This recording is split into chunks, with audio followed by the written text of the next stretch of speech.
দুটি মোটরবাইকের মুখোমুখি সংঘর্ষে মৃত্যু হলো এক আরোহীর, গুরুতর আহত দুই। পান্ডুয়া থানার পুলিশ আজ রবিবার বেলা 1টা নাগাদ মৃতদেহ ময়নাতদন্তে পাঠালো। পুলিশ ও স্থানীয় সূত্রে জানা গেছে, পান্ডুয়া জামগ্রাম এলাকায় জগৎগৌরী পুজোর মেলা চলছিল। সেখানে কাল বিকেলে পূর্ব বর্ধমান জেলার কালনা থানার কুলটির বাসিন্দা শিবচরণ কিস্কু তার 14 বছরের ছেলেকে নিয়ে মেলা দেখতে এসেছিল। সন্ধেবেলায় মোটরবাইকে করে 13 এ কালনা পান্ডুয়া রাস্তা দিয়ে বাড়ি ফিরছিল।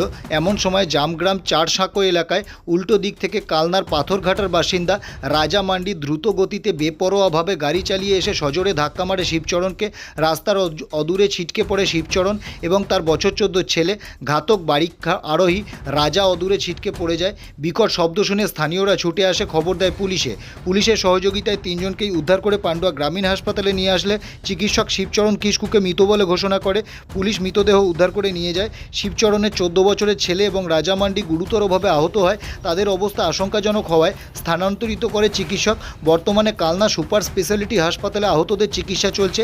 এ বিষয়ে শিবচরণ কিস্কুর ভাই অচিত কিস্কু লিখিত অভিযোগ দায়ের করেছে পান্ডুয়া থানায় রাজা মান্ডির বিরুদ্ধে। অভিযোগ খতিয়ে দেখে ঘটনা তদন্ত শুরু করেছে পুলিশ। আজ রবিবার বেলা 1টা নাগাদ মৃতদেহ চুঁচুড়া ইমামবাড়া সদর হাসপাতালে ময়নাতদন্তের জন্য পাঠালো পান্ডুয়া থানার পুলিশ।